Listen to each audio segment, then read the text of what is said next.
Assalamu aleykum wa rahmatullahi wa barakatuhu. E bandiraɓe sehilaɓe ko salminde e juurade aada kadi refto hade men jangude on ji ɗo wonno ɓa janganoma, ɗo wonno ɓaa janganoma, ɗo ko ɓi janganoma, ɗo ɓii janganoma, ɗo ko ɓe janganoma, ɗo ko ɓee janganoma,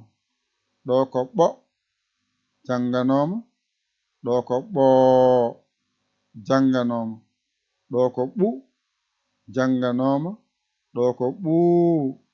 janganoma, ɗo ko masde ɗe keedi yeeso teskuye ma wonɗon hatta ɗo henne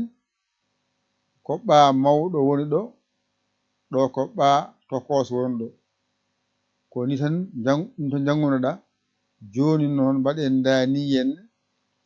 egginen ɗum ni nawen ɗum hawaga banggue wirno mbawen addude ko hesɗi wona on ji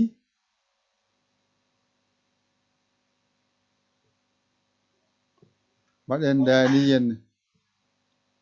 ay ɗo addu a o ha gayna mbaɗen ni to gadden kuɗol ay gadden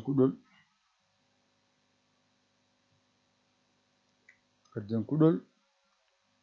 nan aywa ay ɗo ko a adi arde ha gasi a ari ɗo ko poɗɗo woni ɗo mo jangunoɗa poɗɗo o moni ay nani ay ɗo ko i mo jangunoɗa o goto fooɗani ay ɗo a fooɗino ɗo mbiɗa ɗo henne i an fotno ɗiggino ay ɗo an wino e ɗo mbiɗa ɗum ay gasi ɗo a wino ɗon ko o ko masgal ɗo ko o ko masgal fotgal ay ɗo ko u ko masgal ay ɗo ko masgal poɗle mbiɗa ɗo joni noon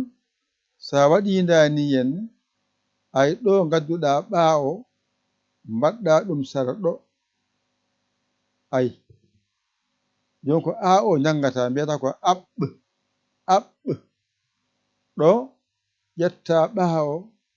gadda sara ɗon mbiyamo iɓɓ ay iɓɓ ɗo henne gadda ɓaa o wasamo mbiyamo eɓɓ ɗo ko ɓaa o gaddata ha gayna fawa ɗo o jangamo mbiyamo oɓɓ ay ɗo fawata ɗo mbiyamo uɓɓ ɗo gara pooɗa gadda pawamo ɗo mbiya aaɓ ay ɗo gadduɗamo pawɗamo ɗo mbiɗa iiɓ gadduɗamo ɗo pawɗamo ɗo mbiɗa eeɓ gadduɗa pawɗamo ɗo no mbiɗamo ooɓ gadduɗamo ɗo pawɗamo ɗo mbiɗa uɓ gasi ko jangete hen ko ɗo timmi ko joyi joyi tan haɗata joni noon ɗo kala ko jimi no wayni ene wiye ab mi wasa fodde somi yiɗi fodde yo wayni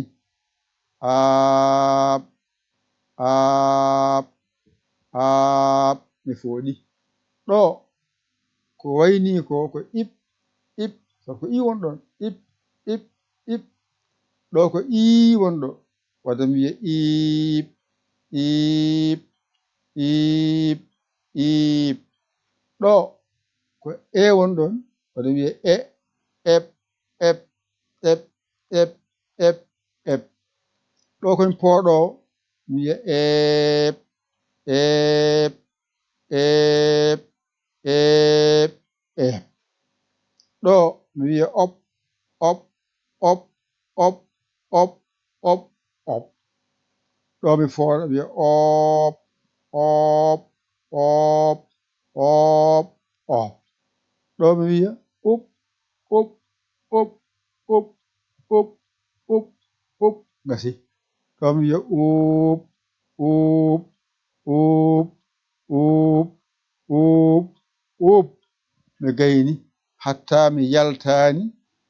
ɓaamo janganmi o ha joni ayi ha joni koye ɓa tan gommi mi wasa jiiɓade mo jangumi gadano on masɗe ɗe kenno ko yeeso hande noon ko caggal ɗe goni wadde mi wiya ɗo ab ɗo mi wiya aab mi fooɗa ɗo ko ib ɗo ko iib ɗo ko eb ɗo ko eeb ɗo ko op ɗo ko oob ɗo ko ub ɗo ko uub mi gayni ɗo hande kadi nde ɗo windane kadi mi janggande mi wawande kala ɗo jiimide mi anda ko windande mawde kemmi ɗo mi anda ko jangoyami eb ko ab aab ib iib eb eeb op oob ub uub mi gayni ɗo mi hollanoma ɓa ɓi ɓe ɓo ɓu mi hollanoma ɓa ɓi ɓe ɓo ɓu hande mi wencit ɗum ɗo kadi jangon ɗum mbawon ɗum certono nde ɗo majjere yo Allah wallu kadi yo Allah newnu yo Allah reen a saggi ƴewata ko bawɗo ɗakkoɗa sara makko o walluma o saggitma a dañani mon walluma noddu en 00 221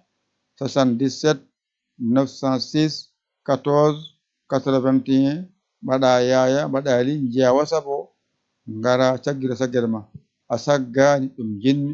yo Allah wallu kadi yo Allah newnu kadi yo Allah reen wala on gondiɗo on jarama wassalam